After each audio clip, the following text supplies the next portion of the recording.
Assalamualaikum warahmatullahi wabarakatuh. Perkenalkan, saya Nur Afika dengan NIM 1201111320042 dari kelas 2A Pendidikan Geografi, Fakultas Tarbiyah dan Keguruan, UIN Suskaryau. Nah, jadi untuk memenuhi tugas geomorfologi umum, di sini saya akan menjelaskan mengenai lahan asal eolin. Nah, jadi untuk mengetahui bagaimana lahan aeolian ini, sebaiknya kita harus paham dulu apa sih itu lahan aeolian gitu ya. Jadi, lahan aeolian ini atau aeolian ini merupakan lahan yang terjadi karena bentukan asal proses angin dan gabungan pelapukan dengan aliran air. Nah, jadi bentukan lahan ini itu biasanya itu terjadi melalui proses pengikisan, pengangkutan, dan juga pengendapan oleh kekuatan angin. Jadi tenaga yang paling dominan di sini adalah angin, yang paling dibutuhkan dan yang paling mendominasi dia itu adalah angin.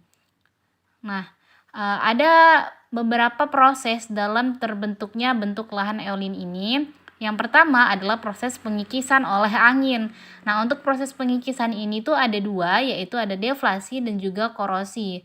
Untuk deflasi sendiri itu, di sini dia merupakan proses gerakan tiupan angin yang membawa materi batuan baik berupa debu halus, pasir maupun materi yang kasar dan berat.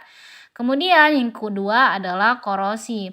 Nah, korosi ini gerakannya itu hanya dapat terjadi di permukaan tanah gitu. Jadi kalau dia deflasi, dia lebih kepada tiupan angin, berarti dia terbang ya. Dengan kata lain dia lebih tinggi gitu. Tapi kalau korosi ini dia tidak bisa jauh-jauh dari permukaan angin, nanti dia tidak dapat terbang terlalu tinggi. Dia hanya berada di dekat-dekat permukaan tanah aja. Nah, dia itu terjadi karena angin itu tidak bisa mengangkut pasir ke tempat yang lebih tinggi lagi gitu. Berdasarkan kerjanya, korasi itu dapat dibedakan menjadi polishing atau pitting dan grooving atau shaving dan fasting.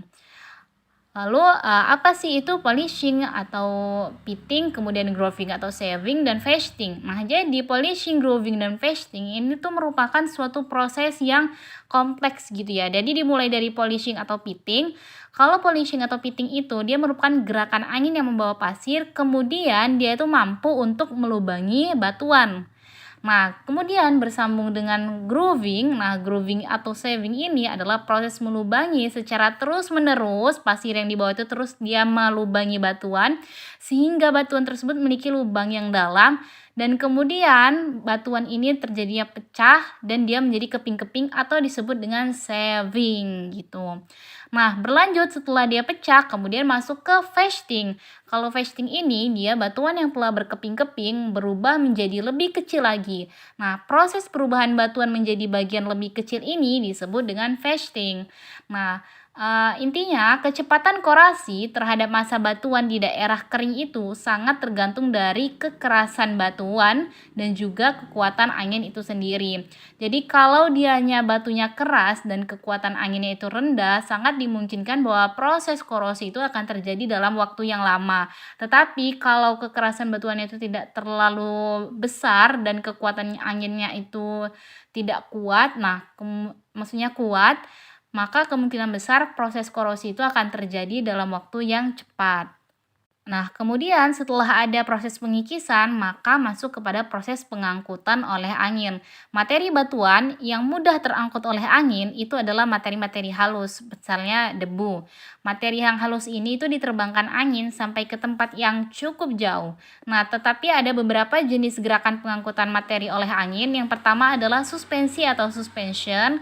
Nah, jadi suspensi atau suspension ini tuh adalah gerakan vertikal tiupan angin yang mampu mengangkut materi halus ke tempat yang lebih jauh. Jadi bisa kita lihat dari gambar kalau suspension itu dia lebih tinggi dari atas permukaan tanah daripada yang proses yang lainnya.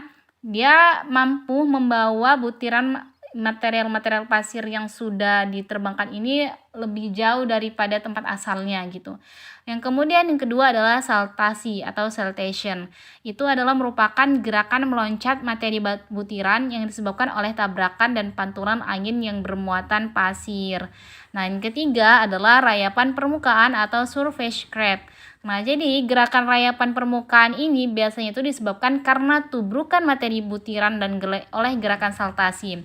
Oleh karena itu, benturan ini tuh gerakan materi butirannya itu bisa menjadi lebih lambat dan selanjutnya itu dia akan menjadi rayapan-rayapan tanah. Nah, berlanjut ke proses yang selanjutnya adalah proses pengendapan. Setelah ada proses pengikisan, kemudian dia diangkut, dan selanjutnya adalah proses pengendapan oleh angin. Nah, proses pengendapan ini itu bisa terjadi apabila butiran yang telah terbawa angin tadi itu jatuh setelah gerakan anginnya itu lebih lambat gitu. Selain karena kecepatan yang menjadi lebih lambat, pengendapan ini juga terjadi karena butiran yang terbawa oleh angin ini mengalami benturan terhadap permukaan. Nah, kejadian ini itu sebagian atau bisa disebut dengan proses rayapan tanah gitu atau saltasi juga bisa. Nah, ada beberapa bentuk lahan asal proses aeolian. Yang pertama adalah bentuk lahan hasil erosi angin.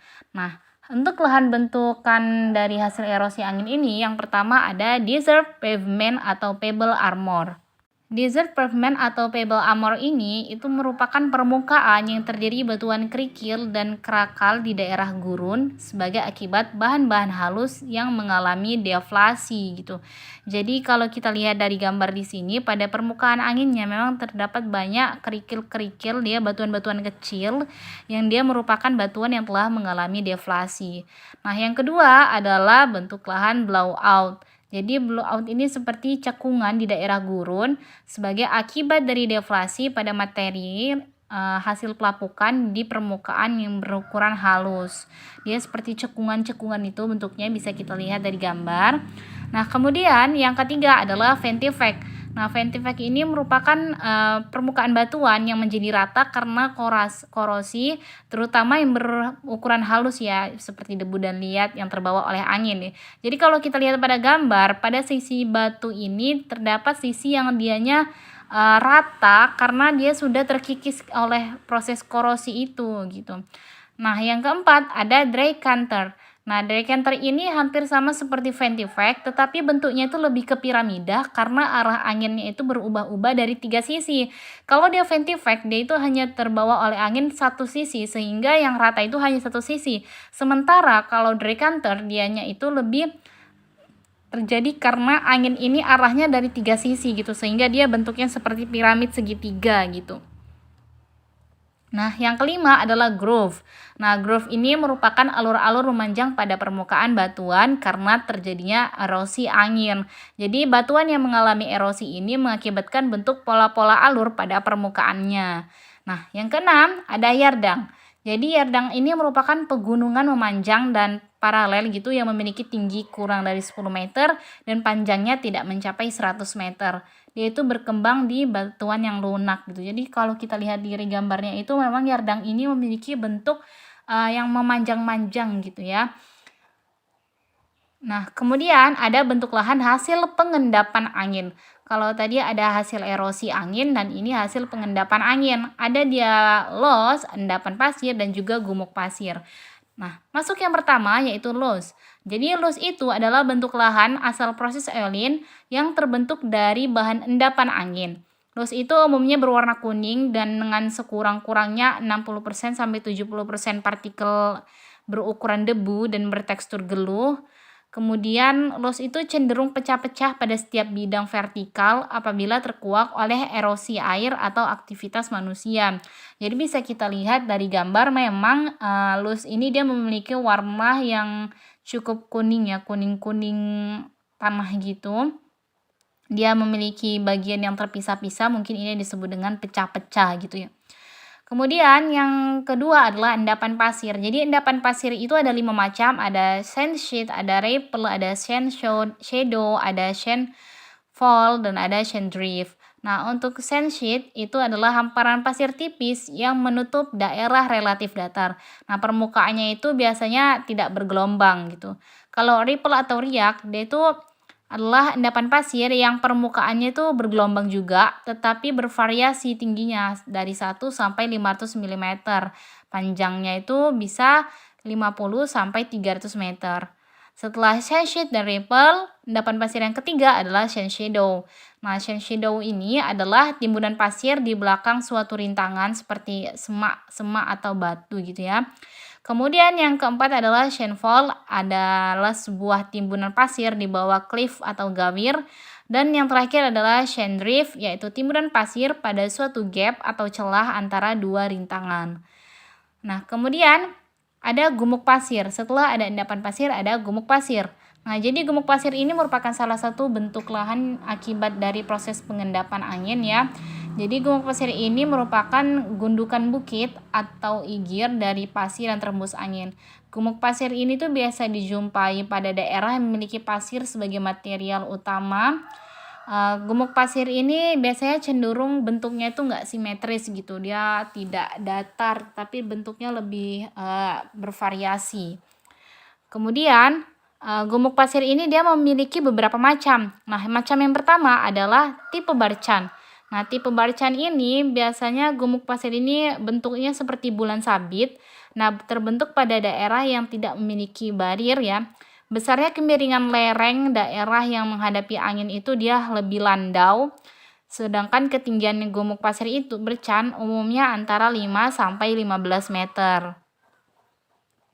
Jadi kalau kita lihat dari gambar, memang bentukan dari barcan ini dianya melawan arah angin ya, arah angin yang datang. Nah, yang kedua adalah gumuk pasir melintang atau transverse dune. Jadi transverse dune ini seperti gumuk pasir yang terbentuk di daerah yang tidak berpenghalang dia dan banyak cadangan pasirnya gitu. Bentuk gumuk pasir yang melintang ini dia seperti menyerupai ombak dan tegak lurus terhadap arah angin. Nah, gumuk pasir ini itu akan berkembang menjadi bulan sabit apabila pasokan pasirnya itu berkurang. Nah, yang ketiga adalah gumuk pasir parabolik. Nah, gumuk pasir parabolik ini tuh hampir sama dengan barcan, tetapi yang membedakannya adalah arah anginnya. Kalau gumuk pasir parabolik, arah anginnya dengan bentukannya itu dia berhadapan dengan datangnya arah angin. Tapi kalau dia barcan itu dianya lebih melawan arah angin gitu. Nah, untuk gumuk pasir parabolik ini itu dia bisa membentuk sabit dengan bagian yang menghadap ke arah angin yang curam. Nah, yang keempat adalah gumuk pasir memanjang atau linear dune. Jadi gumuk pasir memanjang ini itu seperti gumuk pasir yang berbentuk lurus dan sejajar satu sama lain. Gumuk pasir ini tuh arahnya itu searah dengan gerakan angin. Nah, yang terakhir adalah gumuk pasir bintang. Gumuk pasir bintang ini adalah gumuk pasir yang dibentuk sebagai hasil kerja angin dengan berbagai arah yang bertubrukan. Karena arah anginnya ini bertubrukan sehingga terbentuklah sudut-sudut yang istimewa dan dia seperti memiliki pola bintang. Kemudian, bagaimana sih ciri-ciri atau karakteristik bentuk lahan asal Eolin? Nah, ciri-ciri atau karakteristik bentuk lahan proses Eolin ini yang pertama adalah dia memiliki curah hujan yang rendah, rate-nya kurang lebih 250 meter per tahun, semi rate-nya itu sekitar 250 sampai 500 mm per tahun. Jadi, daerah yang memiliki curah hujan sebanyak 250 meter per tahun itu disebut juga dengan iklim B dalam klasifikasi iklim menurut Köppen. Nah, iklim B ini itu sering disebut dengan lahan yang memiliki curah hujan yang rendah ya, karena apa ya? Karena dia memiliki curah hujan yang rendah gitu maksudnya. Jadi salah satu karakteristik bentuk lahan proses Eolin ini atau salah satu karakteristiknya itu dia memiliki curah hujan yang rendah. Kemudian yang kedua adalah fluktuasi temperatur harian besar, bisa 10 sampai 40 derajat Celcius. Jadi kalau dalam ilmu klimatologi itu, gelombang panas itu adalah periode cuaca atau suhu panas yang tidak wajar ya. Suatu kawasan itu dianggap terkena gelombang panas jika mencatatkan suhu maksimum harian melebihi ambang batas statistik seperti melonjak 5 derajat Celcius dibanding dengan normal gitu. Jadi kalau untuk temperatur sampai 40 derajat Celcius ini itu merupakan temperatur yang sudah dikatakan cukup panas sekali gitu ya, cukup tinggi.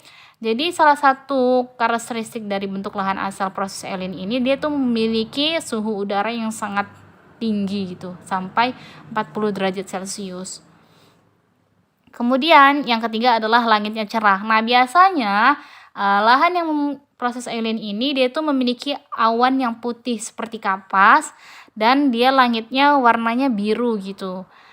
Untuk yang keempat, biasanya karakteristik dari bentuk lahan proses alien ini dia itu memiliki penguapan yang tinggi. Nah, terjadinya penguapan yang tinggi disertai dengan curah hujan yang rendah akan mengakibatkan kekeringan. Sudahlah dia wilayahnya memiliki curah hujan yang rendah, kemudian suhu udaranya tinggi, kemudian penguapannya tinggi, apalah tidak mungkin jika terjadinya kekeringan di wilayah tersebut. Nah, yang terakhir adalah vegetasi jarang. Jadi, biasanya karakteristik yang terakhir dari bentuk lahan asal proses alien ini itu dia memiliki vegetasi yang sedikit gitu. Flora dan faunanya itu sedikit gitu. Pertumbuhan flora dan fauna itu pastikan juga diikutkan dengan iklim yang ada gitu. Tidak mungkin flora dan fauna itu hidup di wilayah yang memiliki curah hujan yang sedikit ya. Walaupun beberapa flora dan fauna ada juga yang memang dia bisa beradaptasi dengan iklim seperti itu, namun sebagian besar flora dan fauna itu pasti lebih memilih atau lebih cocok dengan wilayah yang memang sesuai dengan karakternya. Baiklah, jadi itulah penjelasan saya mengenai bentuk lahan proses alien. Kurang dan lebihnya dari penjelasan saya mohon maaf. Terima kasih sudah menonton. Assalamualaikum warahmatullahi wabarakatuh.